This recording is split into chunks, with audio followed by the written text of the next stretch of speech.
Good morning, everybody, and good evening to those joining from India.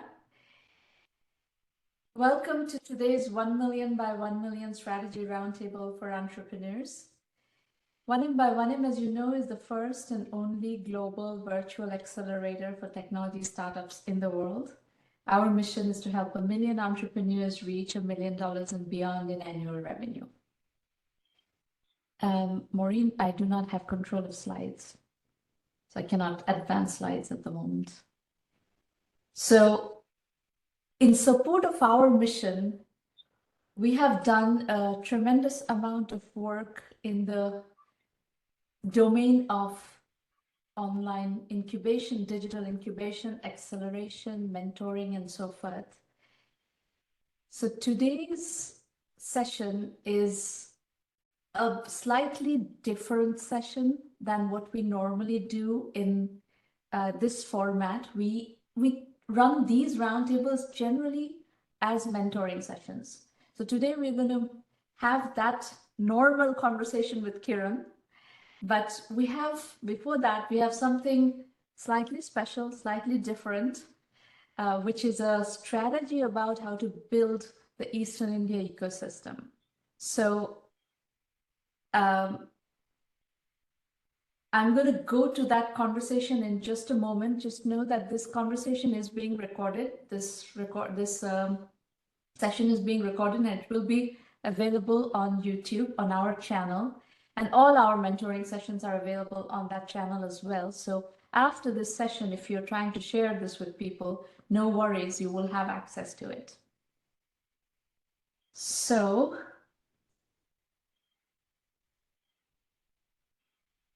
I'm going to take you through a few of my own thoughts about how to build a startup ecosystem in areas, in regions where things are not very mature yet. You know, when I started 1 million by 1 million in 2010, and even before that, when I started writing my blog and started working on entrepreneurship development in general in 2005, the Indian ecosystem was kind of immature. It was kind of in the state in which the rest of India is right now, but 6 of the major metros in India have really, moved forward. Bangalore, Hyderabad, Chennai, Mumbai, Pune, and the Delhi NCR area have really moved forward, and we have really thriving startup ecosystems there. I think I saw a number, 70,000 startups have been registered in India. And most of that comes from these metros. Now, in the next decade, in the next part of India's development, we need to somehow figure out how to get the rest of India at par with these 6 major metros. So this conversation today is going to start with, we got a lot of the input from the Kolkata ecosystem. The conversation started in the Kolkata ecosystem, but it is general in the sense that the strategies that we're going to talk about here are going to be applicable to all of Eastern India, Northeast, Central India, parts of Northern India like Punjab, Agra, Jammu and Kashmir, Uttarakhand. There's the whole Himalayan foothills. In the West, Rajasthan, Gujarat have not quite come up as much. And Goa, we get a lot of interest from Goa these days. Kerala is doing a nice job moving up, but it's, a lot of that area is still not at par.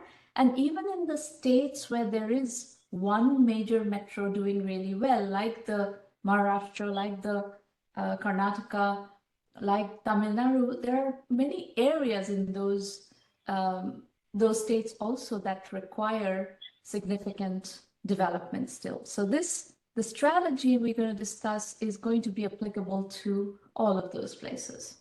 And, in a way, this strategy we're going to be discussing will also be applicable to a lot of places outside India. Whether it's South Asia, whether it's Africa, whether it's parts of Eastern Europe, Central Asia, Latin America, the strategy, even in the US, there are parts of the US that are not developed. from an entrepreneurship standpoint. So the strategy we're going to discuss is actually much more universally applicable. So let's dive down. I'm going to take you through a set of thoughts that I have, and then I'm going to open it up for conversation. We have a couple of people who have expressed interest in speaking today, so we will bring them into the conversation and so on. And I'm hoping that you have read my strategy document that I published recently, about a month ago, and have some context about this conversation. You know, the biggest refrain that I hear from people in immature ecosystems is no funding available.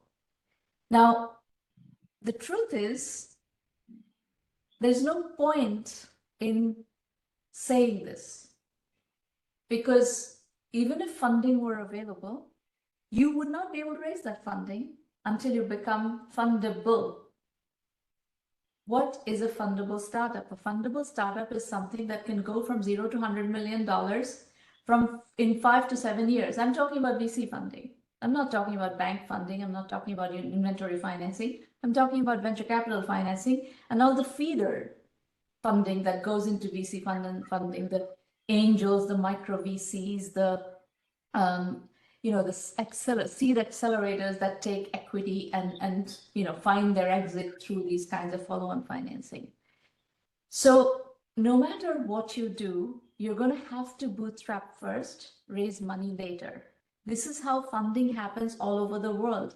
So please don't obsess about funding not being available. If you bootstrap your way to fundability, there is no problem with getting funded. And you probably know that 1Mby1M in the very beginning of our journey, we worked with Freshworks. At the time, it was called Freshdesk, and it was in Chennai. In 2010, 2011 in Chennai, there was no ecosystem for funding. So we took the company all the way to paying customers. We did very stringent TAM modeling to show that this can be $1 billion company. And then we raised money with a revenue generating company. So it was a classic bootstrap first, raise money later scenario. And the money came from Bangalore. It was Axel Partners in Bangalore. So my point is, if you're in Odisha, if you're in Kolkata, if you're in Assam, you're in Jaipur, it doesn't matter. As long as you can bootstrap your way to fundability, money will come, because there's so much money in India right now. There wasn't that much money in the 2010, 2011 timeframe. There wasn't that much money in India. Today, India is flushed with capital. So I don't see any problem raising money if you can build something interesting and validate it. So become fundable. If funding is your goal, instead of bitching and moaning that funding is not available in my geography, become fundable. And the other, the counterpoint to all this is, I want to now speak to the mentors who are advising these startups. Please do not tell people that you need to become fundable or you need to raise money immediately. It takes time to become fundable, because you have to put one foot before the other. You have to validate. You have to get, the first few customers. You have to get 5 customers, 10 customers, 50 customers. It takes time, and that's a bootstrapping phase. Do not send your mentees after investors right away, because they're going to get rejected, and that's a complete wastage of time, a complete destroying of morale. Getting rejected constantly is a very bad feeling, and it discourages people. So don't do your mentees the disservice of sending them into the rejection path all the time. Another point that comes up is no role models. Well, there are Indian role models, there are global role models, and there are some role models that are developing in these underserved parts of India as well. So going back to Kolkata, there are companies that have come up in Bengal, in Kolkata. Abhishek Rumta has built IndusNet. Bimal Patwari has built Pinnacle CAD. So there are companies that are coming up that have, substantial revenues, substantial operations, and so on.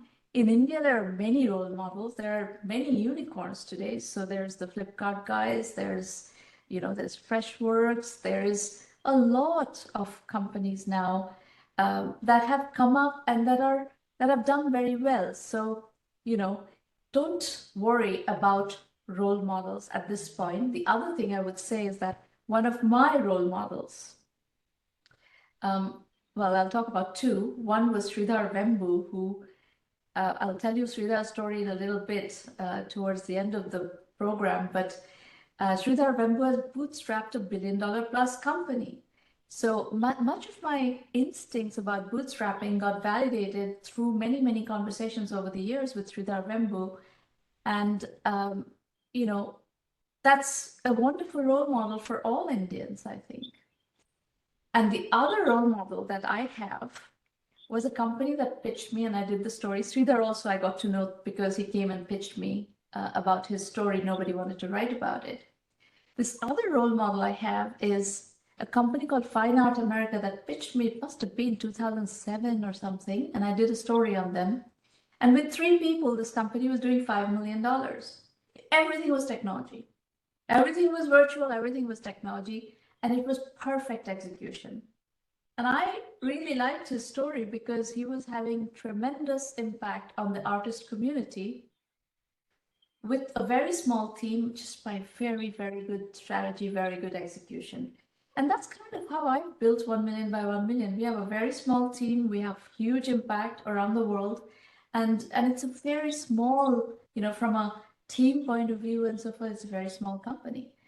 And so role models can come from anywhere. Some of the best role models come from the kind of company you want to build. You want to build a SaaS company. You want to build a, two-sided marketplace. A role model from that domain is most likely going to give you the best blueprint of how to put one foot before the other. You want to build a cybersecurity company. You want to look in the domain specifics of cybersecurity companies. You want to build an IoT company. You want to build a healthcare IT company. You want to build an ed tech company. You want to look in those domains. So maybe no local role models within the domain, but there are global role models and plenty of Indian role models, plenty of global role models. No good mentoring. This comes up all the time. It's probably the number one thing that came up in all my conversations. It's probably the number one thing that came up. This is a legitimate concern because there is a lot of blind leading the blind going on in the ecosystems. And unfortunately, everybody and their mother calls themselves a startup mentor. They've never done a startup. They've never raised money, but they talk about, mentoring startups and they talk about raising money. This is a problem. Now, this is where the education issue is going to come in, because education happens through institutions, but education also happens through community. One of the things that I found striking when I came to Silicon Valley was how well the tribal knowledge of Silicon Valley circulates. I came to Silicon Valley in 1996. It was bang center in the middle of the dot-com bubble. And, we were all enamored with venture capital, and I did raise venture capital several times, etc. But the truth is, there was an ecosystem through which we could get good mentoring. People had done it a little bit before.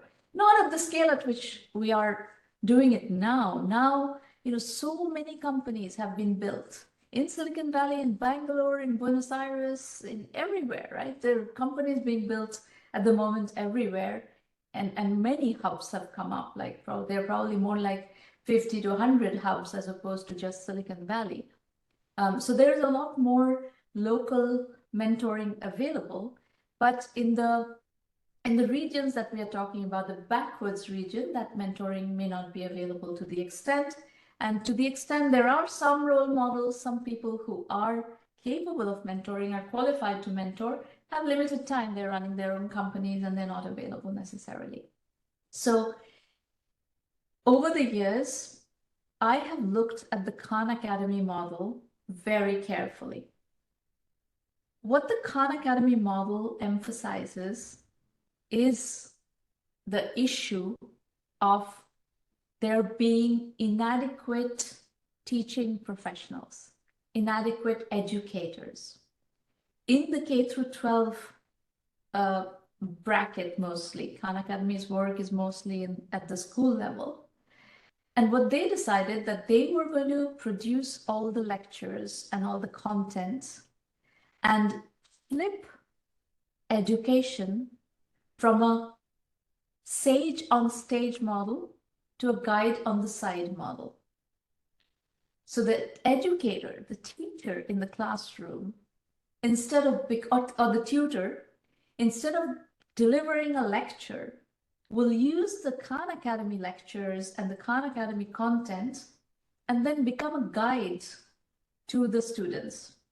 Like they would point them to good lectures, they would discuss what's being discussed in the good lectures and so on. So I actually think it's great. You know, everybody wants to be a startup mentor, that's wonderful.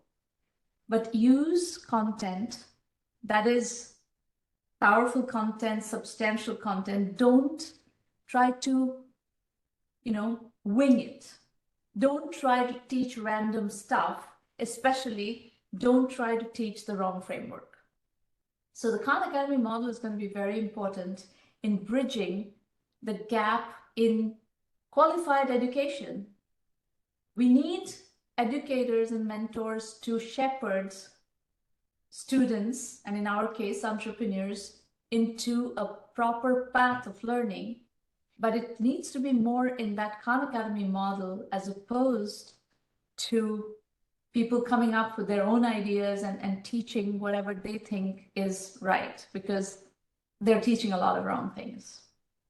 If we want to build, you know, tens of thousands, hundreds of thousands, at some point, millions of entrepreneurs all over the world, all over India, this is going to be vital. So I think the problem with education is going to have to be cracked with this. We'll come back to this. We'll discuss this in much more detail. And what we have done to contribute in terms of resource building in this domain is we have, in the last 2 years during COVID, we have partnered with Udemy and we have started contributing our content to Udemy. And on Udemy, for absolute rock bottom prices, you can acquire 70 plus 1M1M courses, and they're priced really, really low. So Udemy does a lot of discounting. We offer discount coupons on our website as well. So Udemy courses in India can be acquired for 500 to 1,000 rupees, which, you know, is, you spend that much money on a dinner. So, you know, every month, if you set aside, let's say, a couple of thousand rupees, and let's say about, you know, 200 hours of work that you want to put into learning, you can have a job, you can have coursework in an institution, whatever, but if you set aside a bit of time and a bit of money to develop yourself as an entrepreneur, you can do that. And the mentors and the educators can also teach, shepherd, you know, guide on the basis of this content. And this content is not just me teaching.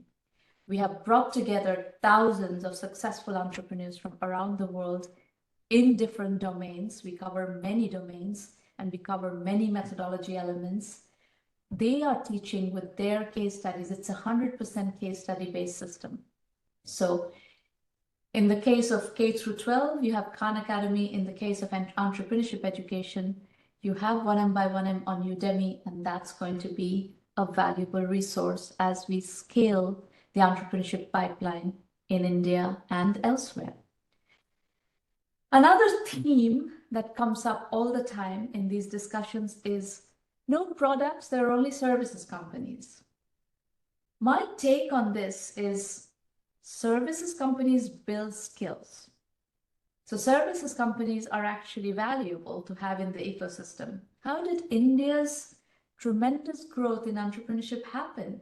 It came through services. It's the services companies that achieved scale in the beginning, developed a lot of tech savvy people, and that's what's paying the dividend in India right now, in Bangalore, in Hyderabad, in Delhi, everywhere. These services companies then spawned the revolution in products, e-commerce, etc., consumer B2C businesses. All of this has been able to draw from the services companies. So don't diss services companies.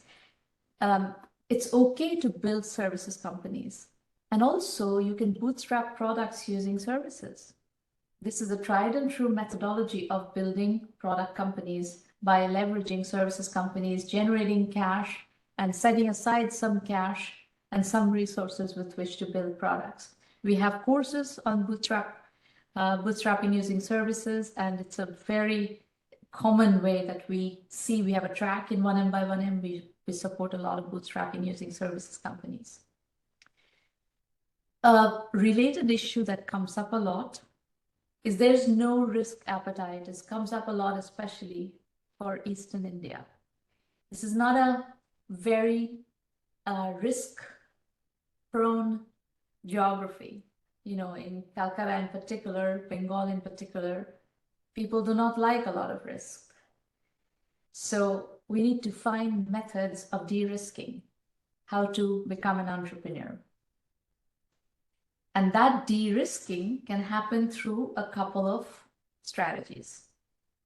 One of my silver bullets on de-risking the entrepreneurial journey is bootstrapping with a paycheck. So let's assume that you're going to go get a job. You're going to finish your education, whatever path you're following, and then you're going to go get a job.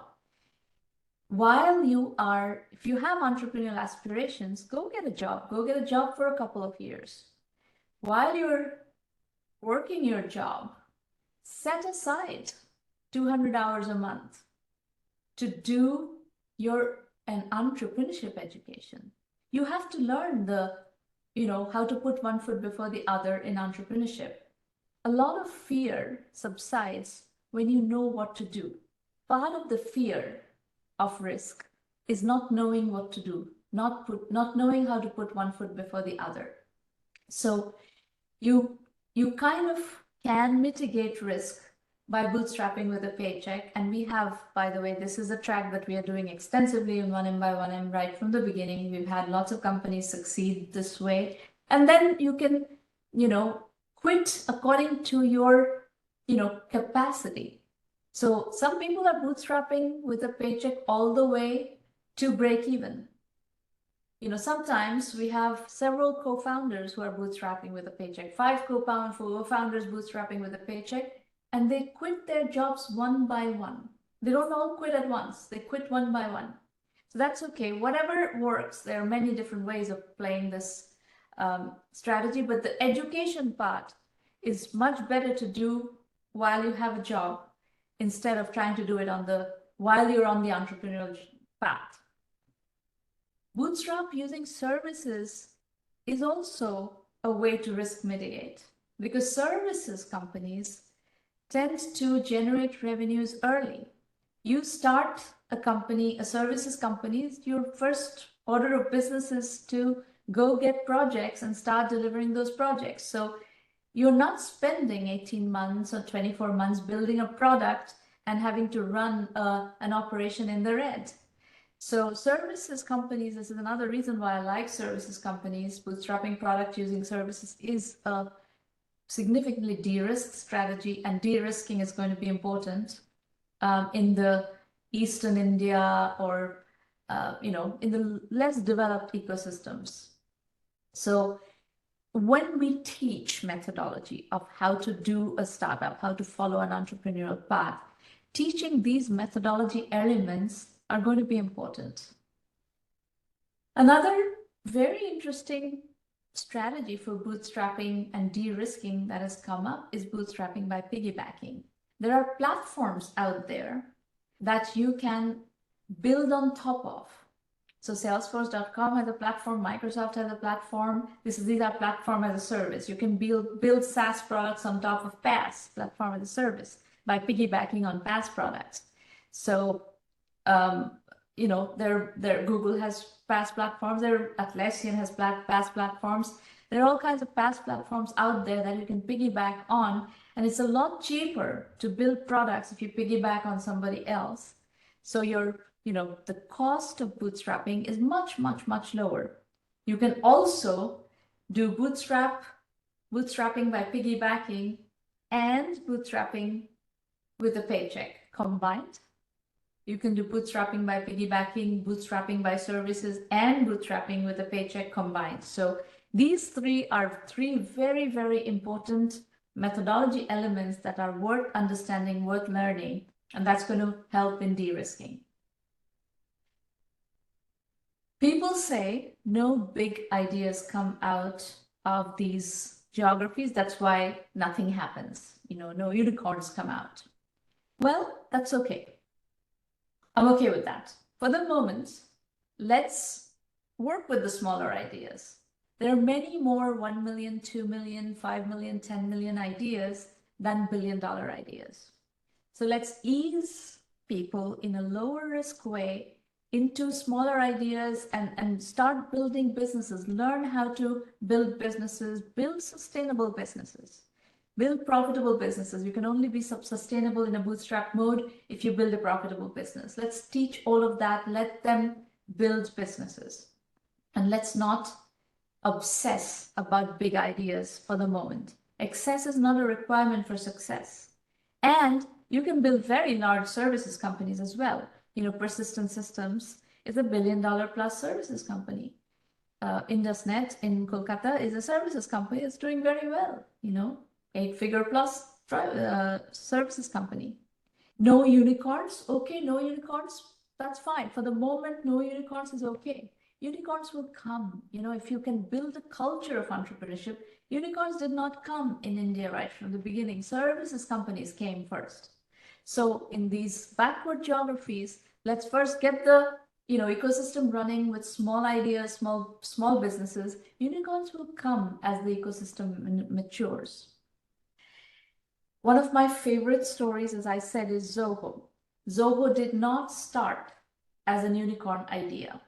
Zoho did a very small network management tool. It was not a $1 billion idea at all.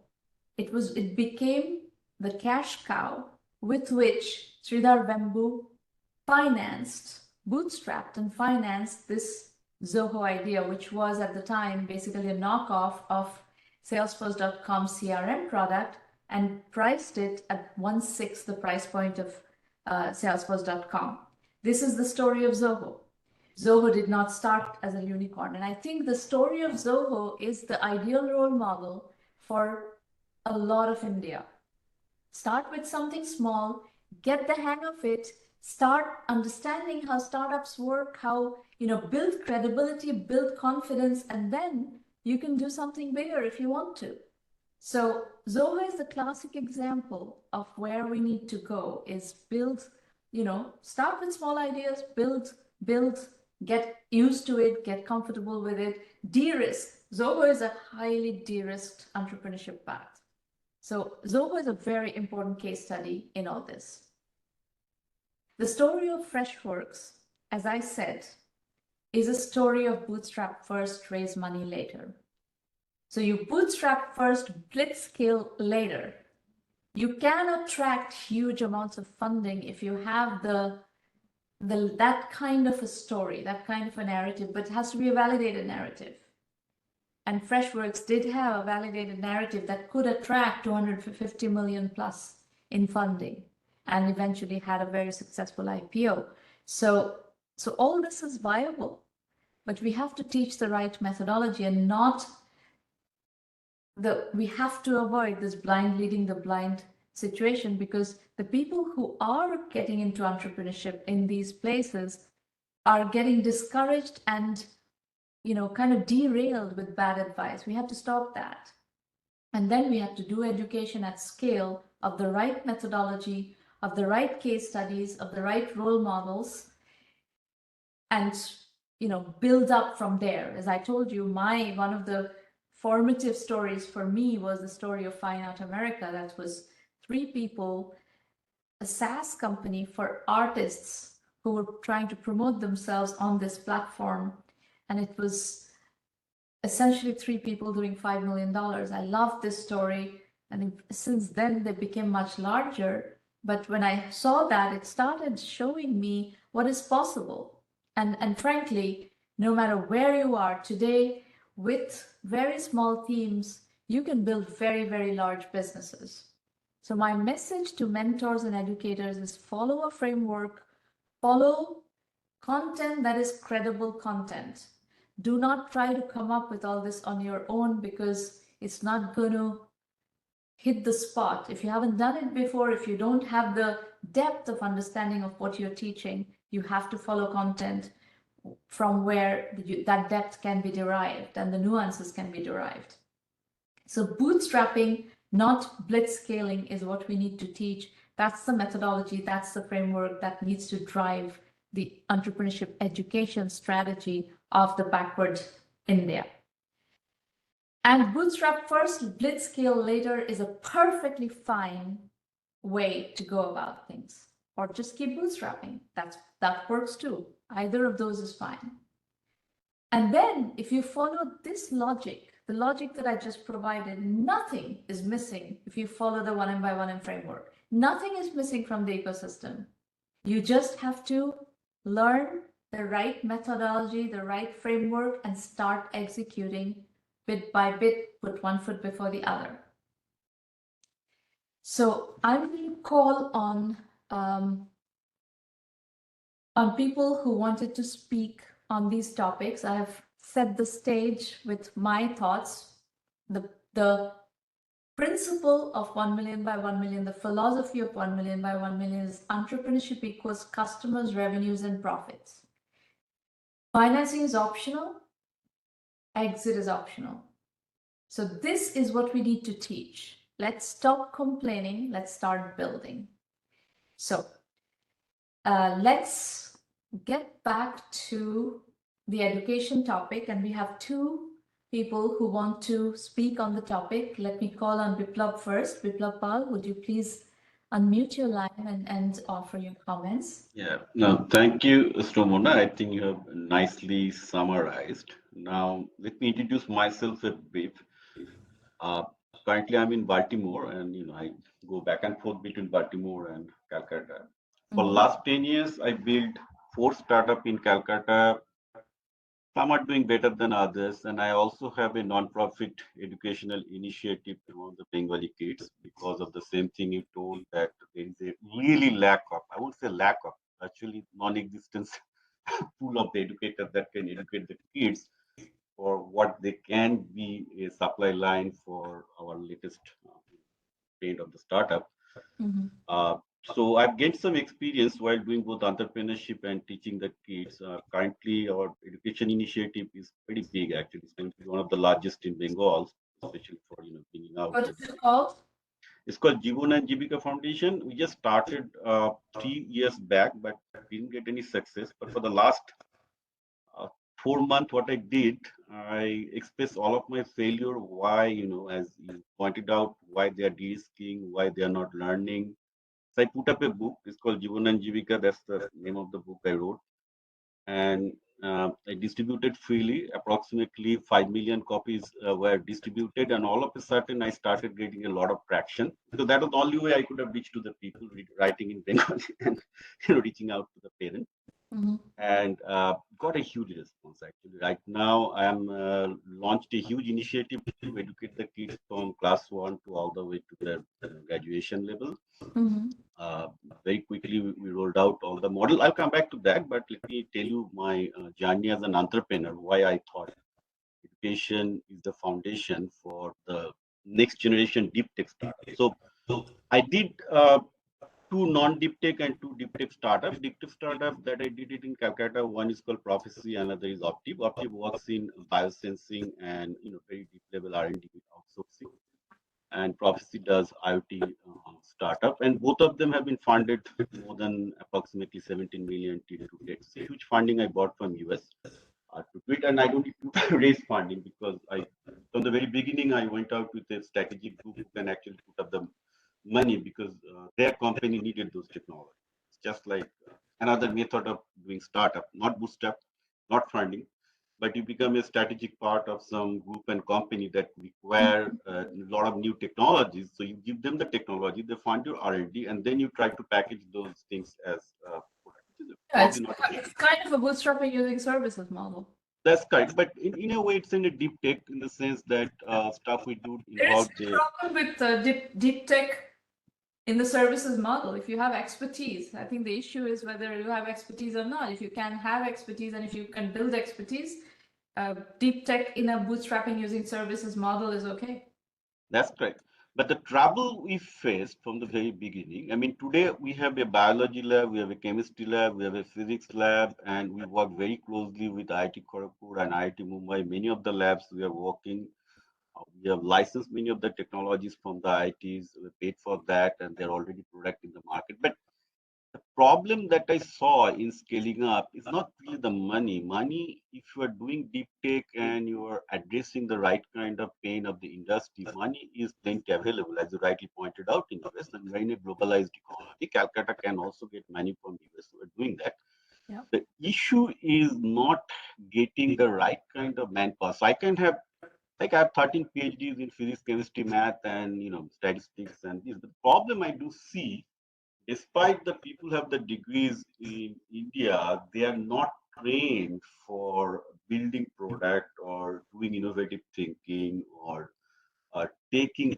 I mean, literally every day I have to sit with them and guide them till today. So I have, of course, other team member in US who are helping them, and even they get amazed how come in India, which is supposedly a right now powerhouse for almost all the world for knowledge-based economy uh, the really what is, I mean, I had actually list. So I pointed out what are the stuff that they missed out in learning. The biggest thing I see is that in Indian education system, they're told to excel in getting 100 out of 100 in math, 100 out of 100 in maybe this chemistry, crack the exam.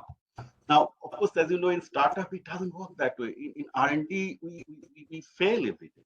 We learn from the failure. So every day, the failure has to be translated into learning and learning into the stuff. Now, that is not taught in not a single school. That's one of the big problems. The second big problem is that even in Bengal and in India, so you can talk about Pune and Bangalore so high, I will not because I don't think that even they can do well in these startup. Same reason that I'm facing. If you look at the India, in my experience, what I've seen, some of the people who have done great in my company and actually saved me or my face are the people who are from very poor background coming from the rural areas. And why did they do well? Because they did not have money to go to the tutors. They at least know what is called, paddy, what is called vision. They have at least seen the physical object and somehow related the education to their life. And these are the people who can be the future entrepreneurs, who can relate that experience and relate with that education. So Yeah, go ahead. I actually, you're talking about a lot of different things. There is this, entrepreneurship is about problem solving. Correct. You have to, first and foremost, you have to identify what problem to solve. Correct. So ideation is a very key issue that happens in the context of a domain. Today this is 2023. Mm-hmm. The commercial internet, which is the beginning of this massive boom in entrepreneurship, is 1993, 1994 maybe. So that's a lot of time that has passed, and a lot of companies have been built, a lot of businesses have been built, a lot of technology has been built. And every time there's a new wave of technology coming and there are opportunities opening up, because that new wave of technology opens up new opportunities. But you have to have domain knowledge to be able to grasp an opportunity, you have to be able to identify a problem. If you're doing deep tech is not one domain. Deep tech is many domains. Deep tech is right. So what I've done in how we've organized the Udemy courses, one of the things we've done is domain specific courses. So there is a course on cybersecurity. And if you want to do something in cybersecurity, I would like you to go immerse yourself in lots of cybersecurity case studies and get a sense of what's happening in that domain and what are the nuances of the problem. And if you have some cybersecurity domain knowledge, then you can parlay that experience into what's happening in the startup world, and ideas will germinate. But you can't just randomly walk into cybersecurity and do something at this point. It's not possible. No, that is agreeable. But So my point is the only kind of cybersecurity work that will happen in these ecosystems that we are talking about trying to bring up are services companies, where there is a tremendous need for trained cybersecurity professionals in the world. It's a massive skill gap in the world, all over the world, not just the US. In the US, if you look at the large enterprises, they have cybersecurity skills. But if you look at the mid-sized enterprises, if you look at the managed service providers, everybody needs cybersecurity expertise. So if we create some sort of a center of excellence in, let's say, Assam or in Kolkata or in Durgapur of cybersecurity, there will be huge takers. Africa, the whole continent is exposed cybersecurity-wise, completely exposed. So there will be ways of filling those gaps, and you can build businesses around that. So first thing, we have to train people in marketable cybersecurity disciplines. And the best way to do that is train around existing products. So if it's a Palo Alto Networks product, or if it's a Qualys product, or if it's a product by some company that's out there and they need services around that, they need people to manage, administer these and so forth. That could be a strategy of building up core competency in cybersecurity. If somebody wants to be an entrepreneur, a services entrepreneur that focuses on the gap in cybersecurity resources around the world, this can be a business. It is going to be a successful business, but they have to train people. They have to find that business and build a company.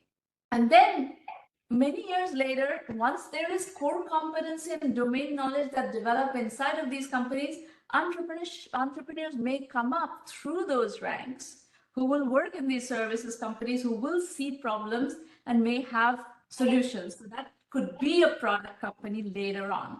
But so I think the trajectory of how a deep tech cybersecurity strategy happens in these kinds of ecosystems, this is how it's going to play out. And the same applies to other domains like, for example, AI. AI, yes, but AI has to be applied to problems. So right now, there is a lot of opportunity for training up a lot of people with the horizontal AI skills, but then they have to be applied, deployed in real life situations. So people face these problems. Coming out of a college in Calcutta, they're not going to have any visibility into any problem that around which they can build a product startup. It's just not going to happen. It's just impossible. so my question, answer to your thing is that yes, look, I have another organization called Cracking IT Jobs. So this is also another non-profit where we try to do this. Now, Calcutta does have sizable population of cybersecurity experts. In fact, I also interact with them. The challenge here is we all put up together. Let's come together and try to train the people from the colleges, but there are other structural issues. I can tell you this. So, for example, let's say you want to find out who are the people who can do well in cybersecurity. So obviously you expect the people at a bachelor level know little bit of very basic No, you TCP/IP. have to assume they know nothing. Look at what Zoho did. Zoho hired people from high school. I follow Sridhar Vembu from almost like last 10 years. He's one of my best favorites. I was smiling. So, I've gone through all of his life stories. I see all of his videos almost regularly. I That's not love the him. point. No, stick to the point. The point is he hired people from high schools. His hypothesis was that the colleges are teaching nothing worthwhile. So why waste 3 years, 4 years in these? I agreed, ma'am. But the problem is that to explain that to Bengali parents, I have to write a book. you're right. I'm absolutely 100% agrees to do that. And I have with on that book, I have made a chapter on Siddhar Bambu. How did he build it? How he's basically training the people, even from the schools, and he's actually ignored that because obviously our bachelor degree of But education. after fine, if it's not a successful situation to hire from high schools, hire from colleges. These people, Uh, parents are sending college, their colleges their people children to look. colleges. Siddhar Bhembu's way is the right way. So first thing you told is the right. I'm trying to do exactly the same model. So that is actually I'm not disagreeing. I'm actually agreeing with you, and I'm getting some success as well. From college, you can hire nobody. Totally different. I tried that. But Every company. the point is very well taken. I faced this. I did one of the first ever venture funded product companies out of Calcutta in 1998. So nobody was doing product companies at the time, and forget about venture capital. I raised money from Silicon Valley. I was traveling constantly. We built the entire product in Calcutta, and when I was trying to hire, not only did I have to hire convince the interview candidates, I had to convince their parents, because why should my son work for you and a startup? Well, who are you? What the hell are you doing? You're this young woman. What the hell are you doing? I'm like, yeah, I know all of those objections. I know where you're coming from, but we're doing something different. We're doing something new. Um, and that philosophy, if you start asking people, oh, drop out from college and come to work for my company, and oh, then my son is without a college degree, and that is not prestigious. How is he going to get married? So I understand. I know all of these objections. So let's say that hire from colleges. Okay, get your useless college degree, and okay, your development is going to be stunted for 3 years. Then you will come to your real training. That's fine. That's fine. So what? Okay, let me give you a little bit my hands-on perspective as I've seen. I think Biplab, I one overcome this second. problem. Biplab, 1 second. You've spoken for a bit. I want to hear what Shaptoshi has to say. Sure, absolutely. Let's talk to share it. Yeah. Please go ahead. Thank you, Talk Sromana, a little bit, for Shaptoshi, about your background. I liked how Biplab framed it with his background. So let's hear your background a little bit, and yeah. then in I'm context. Saptarshi Chatterjee. I basically by training I am a microbiologist, doing my PhD and postdoc in microbiology. But for the last 4 years, I have taken charge as director of incubation at Adamas University, which is one of the university in West Bengal, one of the private university. And I also head a center called Translational Research Center, EUVA, which is supported by BIRAC, Government of India. And probably this is the first scheme where we even support undergraduate students, so that they come up with products and prototypes and encourage them for creating startups and becoming entrepreneurs. Okay. So, with this background, whatever I wanted to share, I second the thought what Biplab said. Absolutely, in West Bengal, there is perhaps we cannot say the ecosystem is not good or infancy; it is not there. Now, if we just find out why it is so, or why while other cities are bagging how many unicorns they have, we still uh, bang on maybe Wow Momo to be started from Kolkata as the only unicorn. The reason is first is the awareness issue, and become representing the community of teachers or faculties. I would say that while everyone has an influence level of 50, 100 and 200, it is the faculty members who can influence. I am speaking This is on not correct. only This is correct. school and college teachers have thousands of students as influencer, That they as influence. they can influence. But Yes. unfortunately, this domain is completely Greek and Latin to those people. Right. So the influence doesn't happen on the youth. That they Yes. do Right. not consider that this is an option available to them. Yes. Second one, Shaptoshi, where are you located? Where in geographically? Where is your center? In Kolkata? it's Barashat. Huh? It's in Barashat. Barashat. Okay. Interesting. Right. So you're absolutely correct. I could not agree with you more. So I think there are two different segments that we need to think about. My work is completely in tech and tech-enabled services. So for the moment, I'm going to refrain from talking about wow Momo. Wow Momo kind of entrepreneurship is happening in droves in Calcutta. Food, restaurants and food delivery services, this is happening extensively in Calcutta. Bengalis love food, and this is one thing that they seem to have figured out how to do. You eat very well in Calcutta. So, but this is not my concern. My concern is completely on the digital domain and how to build technology companies. So for our domain, the educators, you're absolutely right. I mean, I cannot agree with you more. The educators that are important for our domain are the people who are teaching computer science or engineering. Eventually in India, what happens is people study other engineering disciplines, but they don't practice in those disciplines. They eventually come back to software. This is one of the problems with the rest of the engineering disciplines, where people are also trained, people are needed, but because software pays more, this has been the sucking sound of software. Everything goes into software. So the influencers are all engineering faculty and all business faculty. So if we can, you're right, this is like a very foreign domain for these people to teach, because they've never done anything like this. So this, if they can, number one, if they can train themselves using the kind of content that we are putting forward, and then instead of trying to teach, they can be that guide on the side and point people to these resources and get them to teach, get them to self-learn, get their students, their sphere of influence to self-learn. So one of the things that I'm looking for very much is to bring together a community of educators around our work who can do that, who can play that role, educate themselves, as well as shepherd their sphere of influence into learning from this material. How do you think, we can do that in terms of bringing this? And I love the fact that you're in Barashat and thinking along these lines, because I'm sure you could do the same thing. You could benefit tremendously from teaching with the material, right?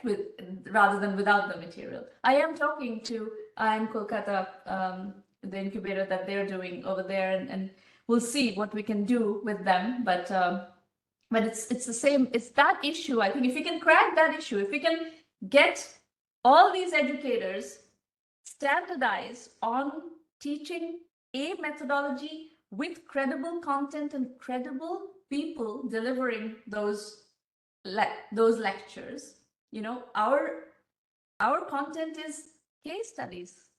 It is Sridhar Vembu telling his story, or various different people in different domains telling their stories and how they did what they did, and what mistakes they made and how they recovered from those mistakes. So hearing all that in context is a very inspiring experience. It profoundly changes people. I've been doing this now for a long time. So this is stuff that we have built over many, many years, since 2006. So nowadays people come to me and say that, oh, I've built a $2.5 million company using your methodology, and I've been following you. They're not part of 1 million by 1 million, but they've been following my work for 10 years. I'm fine with that. So whatever way helps, but if we can get the educator community to start teaching the right methodology in the right way, using the right content, I do believe we can build a real pipeline of entrepreneurs. Do you agree? Absolutely, absolutely, it's important, and that's probably the only way That's the forward. only way. I think But that's the only way. I think yeah, that's the only way. I also add to it that whenever we try to orient teachers, faculties, and all, especially the hand-holding part, we thought that is the incubators and accelerators who take the lead in this. But it's unfortunate to say that they have created a class. Means you spoke about IIM Calcutta, maybe IIT Kharagpur. These were initially supported by the government to create an ecosystem. They have been successful in turning maybe 10 crore to 100 crore. It has never reached the rural communities. It has never reached the underprivileged, maybe undergraduate student in a college. It's Shaptarshi, deprived of these things. Shaptarshi, I And have to there, this ask. requirement is more. Shaptarshi, That is not true. This I don't agree with. There are requirements at different levels. Don't try to solve every single problem at once. There are different problems that have to be solved at different levels. The rural, the bottom of the pyramid entrepreneurs, the micro entrepreneurs that have to be supported with microfinance and training at that level, that's a different segment. That segment, for example, doesn't speak English. That has to be taught in vernacular. And that's a very different segment. That segment is not going to do international IT business. If you don't speak English, you have no chance of doing international IT business. So if you want to do international IT business, you have to learn in English, because all the teaching material, you're not only going to learn entrepreneurship, you're going to have to figure out how to teach various technical disciplines, how to teach Python, for instance, how to teach, various tools and technologies. All of that exists, but it exists in English. All that exists in online platforms. It exists in Udemy, it exists in Pluralsight, it exists in Coursera, Udacity, etc., edX, but it exists in English. So the domain that I'm working with, which is technology and technology-enabled services, that domain is not the rural, underprivileged bottom of the pyramid. We are talking about middle of the pyramid. My work is fortune in the middle of the pyramid. And at the moment, that's all I can handle, because I cannot handle non-English teaching at the moment. But non-English is a whole different ballgame. English already, the middle of the pyramid in the geographies that we're talking about, is already a big problem. Millions of entrepreneurs are going to come out of the middle of the pyramid. And this is what's going to create the body of India's GDP. The unicorns are going to create a bit, and the unicorns tend to implode also. Unicorns get into this frenzy, get lots of money, and then implode. That's not a good, sustainable way of building economies. Economies are built with fortune in the middle of the pyramid. The American economy succeeded because the middle of the pyramid succeeded really well. Somana, I will have a little bit difference on the last conclusion on the case of the Bengal. My observation, because I'm directly giving a free teaching, I follow Siddhar Vembu, I told you. He went to village, I went to village. I have now 8,000 students in all the village areas. I'm trying to convert them into entrepreneurship to, right from 4 to class 8, what Siddhar Vembu did, directly teaching them. My experience is little different. The middle of the pyramid in Bengal, I'm not very hopeful about. Several reasons, don't want to go to the depth. I'm actually more hopeful about bringing entrepreneur from the bottom of the pyramid in Bengal because of several things. They can take the risks. They are more open-minded. All they need is a little bit of logistic provision. And I think since you are saying following Siddhar Vembu, I think Vembu also came to the same conclusion. These people are more entrepreneurial because they have not been part of a job-oriented society. 85% of the people in Bengal, they have. Sridhar Vembu has not fooled entrepreneurship. Sridhar Vembu has hired a lot of programmers from the bottom of the pyramid and trained them in programming. So Sridhar Vembu has not cracked the problem I'm trying to crack. Agreed, but my point here is that reason he did that, he found much better quality. I'm seeing that what he did is exactly I'm finding the same. What I'm saying is, because that section of the people where Siddhar Vembu is focusing, or even I'm focusing, their father don't go to job. They are survived by small business or small farmers. They are accustomed to the risks. I'm not saying you shouldn't do what you're doing. You should do what you're doing. This is not what I'm working on. I'm just saying that this session is not focused on bottom of the pyramid. This session is focused on middle of the pyramid, technology-enabled services, entrepreneurship. My work is focused on middle of the pyramid, and if your point that you're trying to make is my mission is not going to be successful. No, I'm not saying that. What I'm saying is that what I have seen, that middle of the pyramid in Bengal, look, in other communities, for example, if you go to Gujarat, if you go to Bangalore area, if you go to Pune area, middle of the pyramid works very well because people, as Saptosi pointed out, that there is a culture, there is a staff of the risk. Yes, Gujarat, Rajasthan, middle of the pyramid works well because, but they all do services companies. So the stage at which Gujarat and Rajasthan is, this bootstrapping product using services would be a good strategy for them to Absolutely. get to the next level. They're also trying to get to the next level, but you're right, they have a lot of services companies. Kolkata does not have that. This is an interesting situation because there's another situation going on in Bangladesh. I don't know if you're observing this. Bangladesh has become the largest community of freelancers on Upwork. True. Digital freelancers. I mean, I use them, so I know very well. Right. They're not building big companies. They're not even building big middle of the pyramid companies, but they are freelancing at scale. So this is interesting because skill development is happening. You know, skill development has to happen somehow. So, and frankly, what we are seeing in Kolkata, we're seeing in some, you know, other parts of Bengal, these guys, Abhishek Rungta, Vimal Patwari, these are Marwari kids.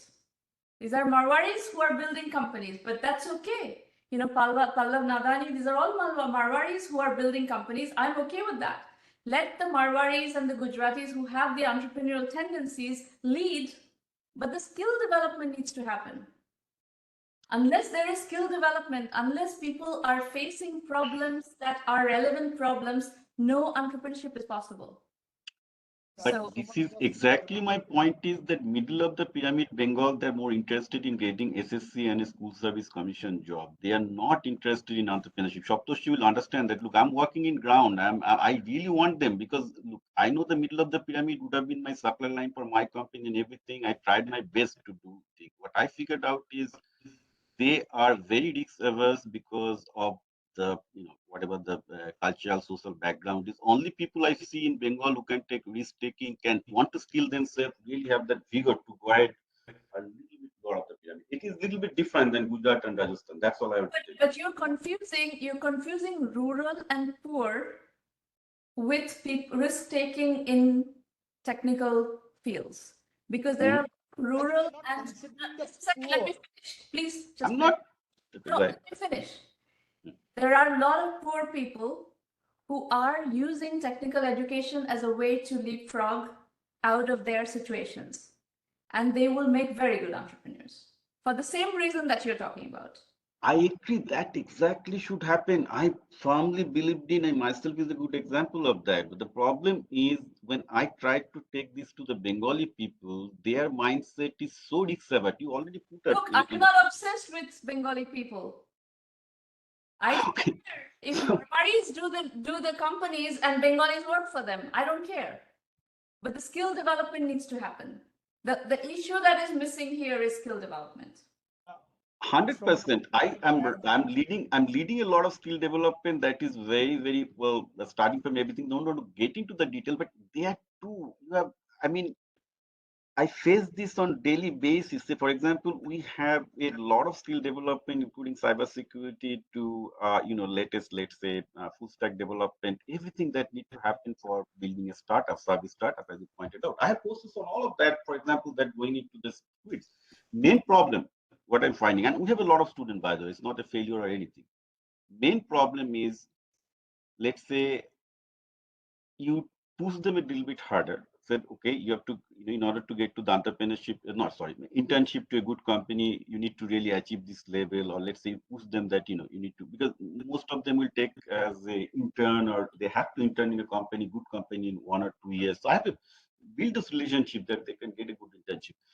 There you will figure out that they came because they did a certificate. They feel like this is like a math exam, 100 out of Yeah, 100. but you're talking about the wrong segment. I will tell you the segment that is going to do well in what I'm looking to do are the St. Xavier's College commerce students, the Bhawanipur Education Society commerce students. Mhm.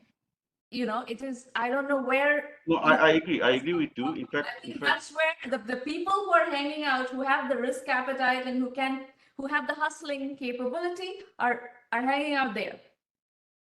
that's true. I mean, I tried this thing with the engineering student, engineering college student, because obviously you think that they will be the first one to get it, and you are 100%. That point, I 100% agree that your hunch is 100% right.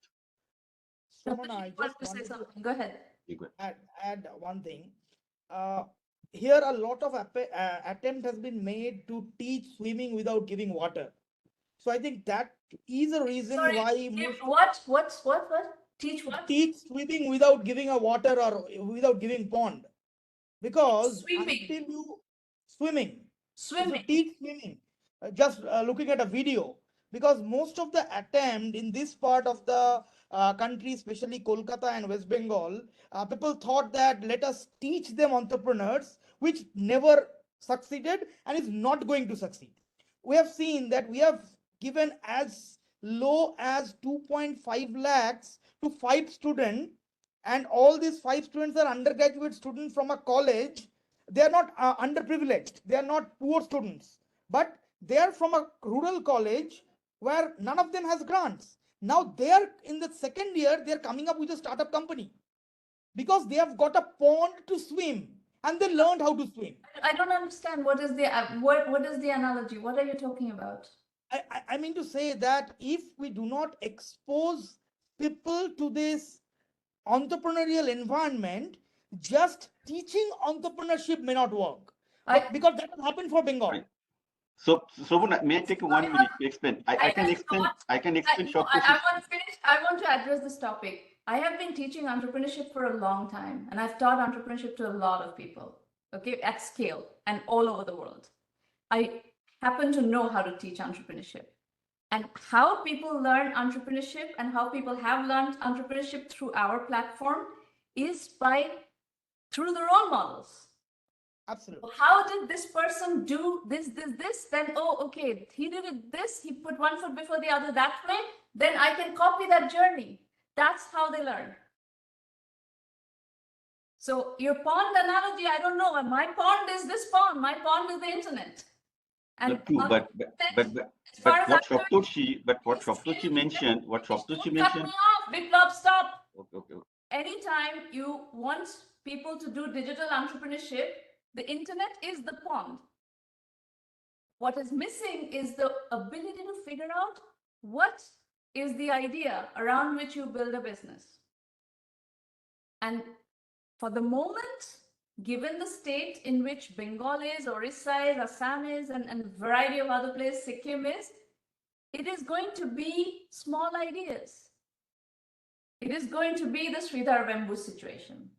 One small idea, learn how to put one foot before the other, and then we'll see. It will take, the rest of this decade, the 7 years that are left of this decade, if we can build a pipeline of tens of thousands of people just swimming in this pond and following the right role models and the right framework, they will start zeroing in on the ideas. That's how entrepreneurship happens.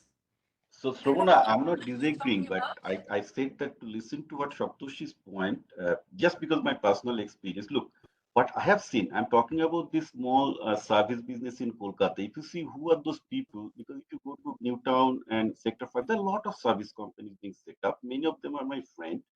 And you'll be surprised that many of them have been set up by the people who are originally from the villages, who has a pond, like says that his father has a small business or stuff, which they've seen, because first role model to any So what is kid the is problem? the father. What is the problem with that? What point are you trying to make? What is the So problem? I'm saying that what Shoptoshi wanted to say, that is not in conflict with what you said. So what he said is, just I wanted to paraphrase a little better, that if they are coming from because Bengali 85% people are also from doing small business or others. So if their family background is a business, let's say they have a small pond or farming where they've seen how business works. So I have I think seen. you're going off. The point I'm making is I'm seeing is that when those people are actually being trained in, let's say, full stack development or software, and it's a proven case, they have a high chance of actually going out as an entrepreneur and set up a service. All over the world, entrepreneurship happens more when people come from entrepreneurial family. I'm an entrepreneur because my father was an entrepreneur and my great-grandfather was an entrepreneur. So that's what you wanted to mean. That point is absolutely correct. Even if it's a small entrepreneur, if somebody has parents have a small shop or a small something, that triggers entrepreneurship more. I think that's what you said. I'm going to spend some time with Kiran. This was a fabulous discussion. I hope you found it interesting, and we will, circulate this recording heavily. So, so please do circulate. And I would like, if you know teachers who are in these positions to influence people, educators, college level, university level educators who are teaching engineering disciplines, who are teaching science disciplines even, and business disciplines, and want to take this idea forward in the middle of the pyramid, please send them to me and we will try to work with them and bring them up to speed. So I'm going to stop there on this discussion, and I'm going to work with Kiran and his company. Just one second. Maureen, I am not sure what I'm supposed to do here. So copy of BRIKS. BRIKS is the company, Kiran? Kiran, you need to unmute your line. Yeah, exactly. That's my business. Can you hear me? Yes, we can hear you fine. Yeah. I cannot access the presentation. I'm not sure what I did wrong here. So is it okay? I can leave now. I think I have. Yes, absolutely. Please. Thank you for coming, Biplab. Thank you. No, thank you. I think it's a lively discussion. Thank you. It was a very good discussion. Very good discussion. See, in doing strategy, you have to be very precise to frame the problem and exactly what is going to impact. So I think the point, the educators have, big influence, thousands of students in the right domain, and equipping them to influence that domain is absolutely correct. No, I can't take it more. I mean, this is exactly what I'm doing right now. Okay. And I think that you're right, the entrepreneurship is going to come from people who have some exposure to risk in their family and circumstances. If the people who come from multi-generational jobs are not going to be the entrepreneurs. That's the issue. That's the main issue. There are exceptions. There are exceptions because there is a lot going on right now where, there's a lot of glamour and, excitement around entrepreneurship. So there are not in Bengal. My parents both were teachers, not in Bengal.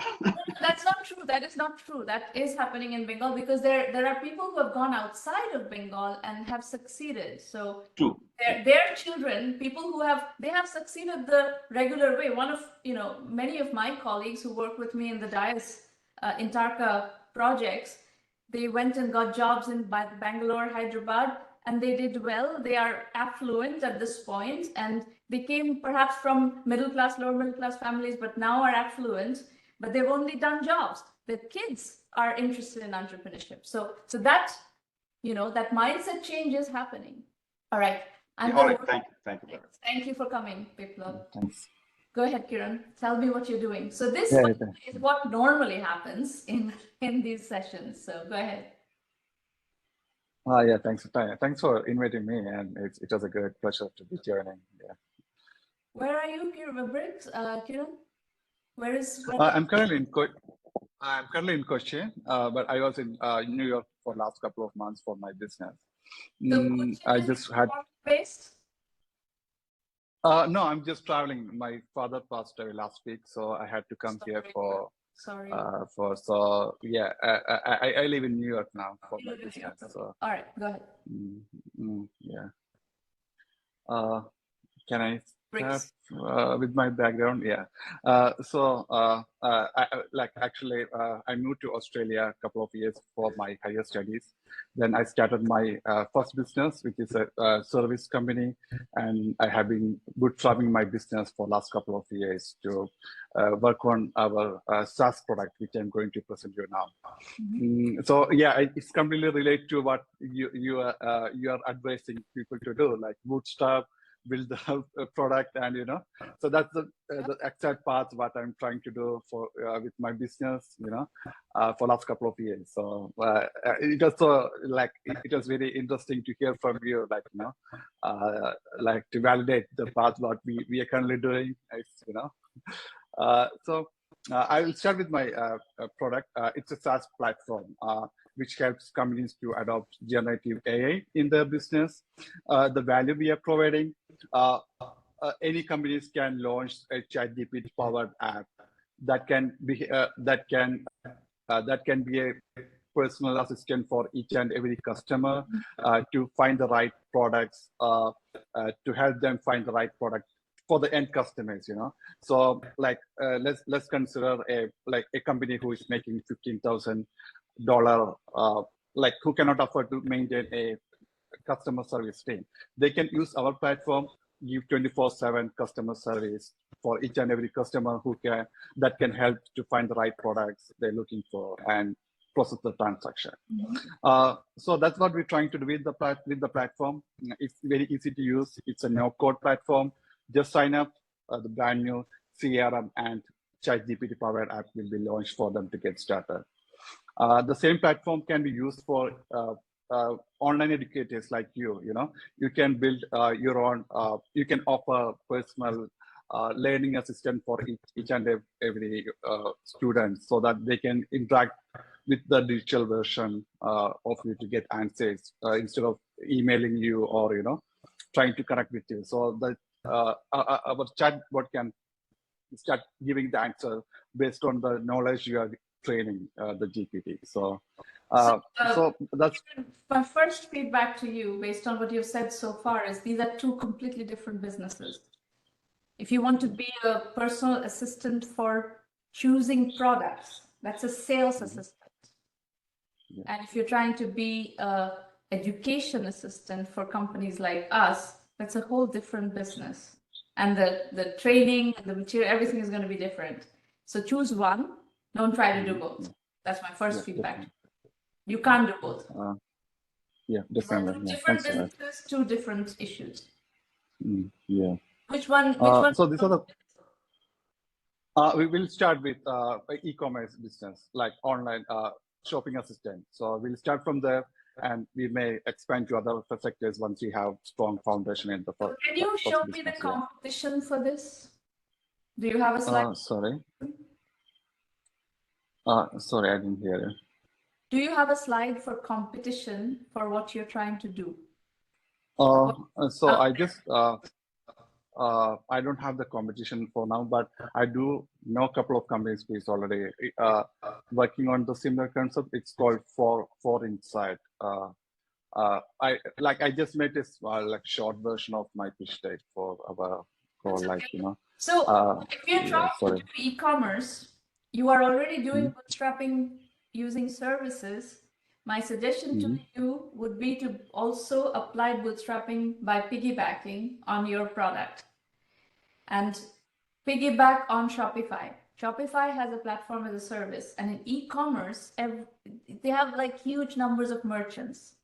So if you can do this, do your product as a Shopify extension, if you build your product on top of Shopify and market through the Shopify marketplace as a Shopify, plugin of sorts, I think you have a very clear, fast go-to-market strategy into a very focused segment, and that's your go-to-market strategy. Yeah, definitely, I'll do that. Yeah. So this is a market size, like as you know, like generative AI-based assistance is like 100 billion by 2032, and we are mainly focusing on e-commerce sector. Like I'll remove the e-learning from here on, so I'll stick with the e-commerce. It's not how you do market sizing. You need to learn how to do bottom-up market sizing. This is top-down market sizing. Investors don't look at top-down market sizing. It's kind of useless. You need to do bottom-up market sizing. If you need to learn that, go to 1Mby1M Basic and do the curriculum on market sizing, and you can learn that. Yeah, definitely. I'll do that. So this is a business model. Like we give starter plan for $100 per month, the growth plan $500 per month, based on the number of chats they need to have with the customers. I think it's a fine idea. What I would do first and foremost is go check if such assistants already exist on Shopify. It's a very obvious idea at some level. So on the one hand, this is the right go-to-market strategy, but on the other hand, my question would be, is somebody else already doing it? By the way, there are other e-commerce platforms that you could also look at. BigCommerce could be, you could build something around BigCommerce, you could build something around Volusion. There's a bunch of e-commerce platforms. Shopify is the largest, of course. Yeah, definitely.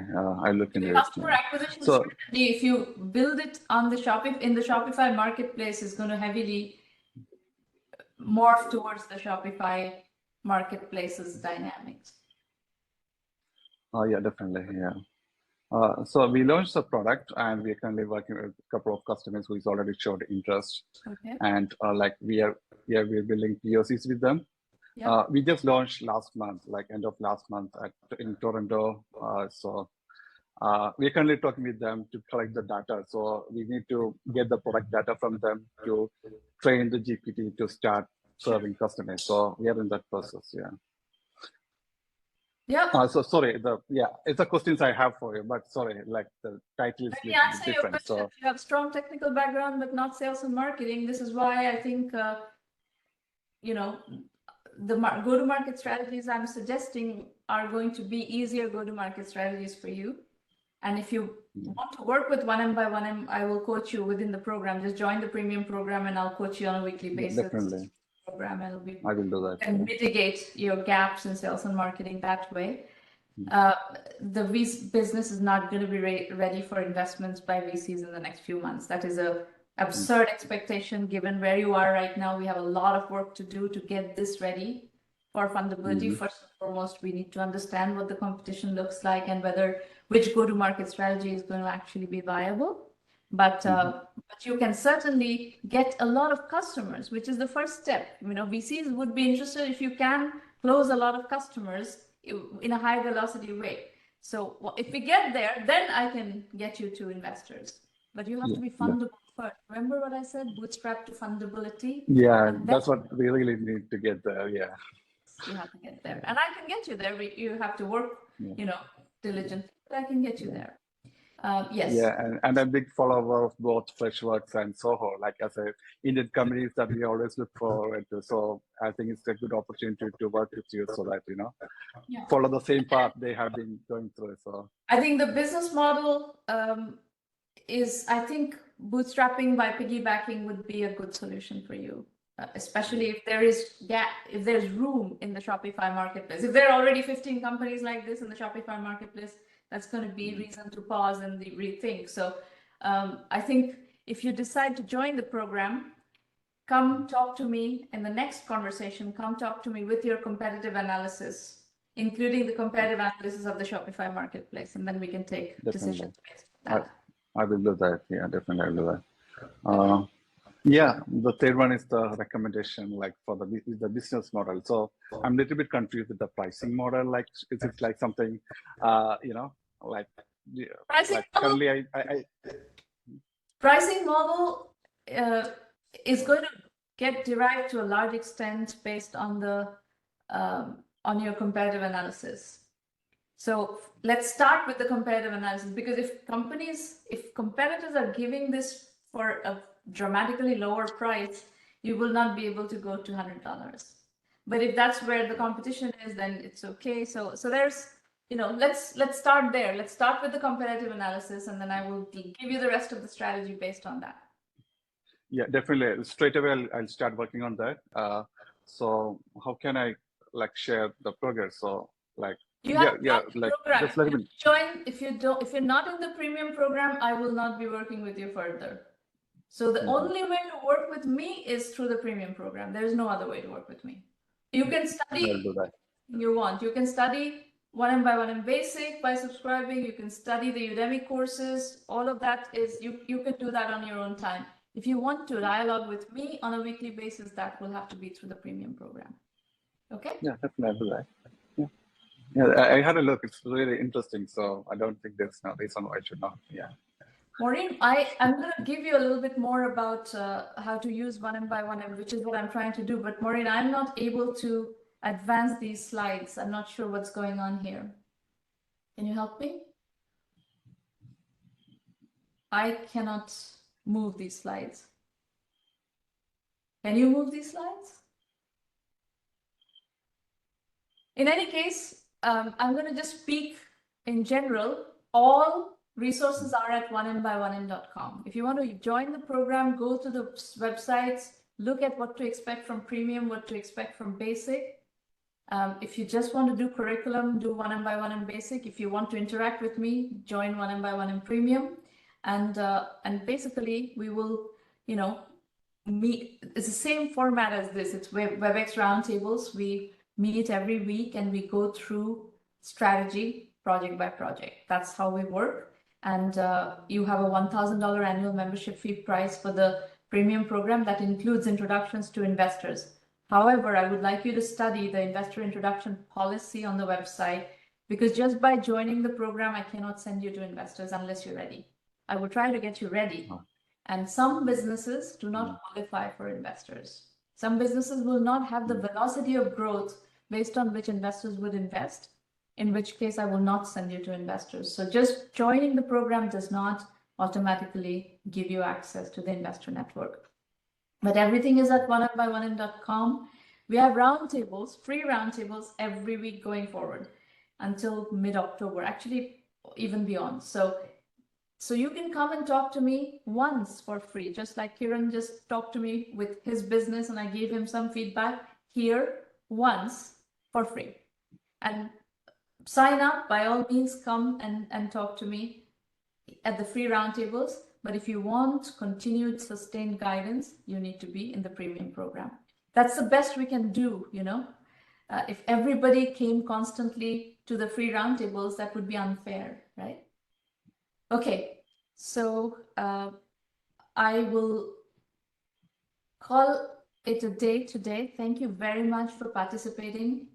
Shaptoshi, thank you for speaking and voicing your concerns. And I think your point is, I could not agree with you more, is that we have to engage the educators and equip the educators to be able to influence and educate. You know, it's not so much teaching, it's teaching their sphere of influence how to learn from other resources than just themselves. That's what we need to enable. And I think if we can do that, the kinds of profiles that you're talking about exist a lot all over Eastern India, or even, you know, Gujarat, Rajasthan, North India, where people come from very modest backgrounds and are using technology education to get to the next level on the economic pyramid. So if you can give them the entrepreneurship education, some percentage of that population is going to become entrepreneurs. And that's what we need to enable. Okay, well, talk to you soon. Thank you very much for coming. Bye. I hope you had a good time. Thank you. Have a good one. Bye. Bye-bye.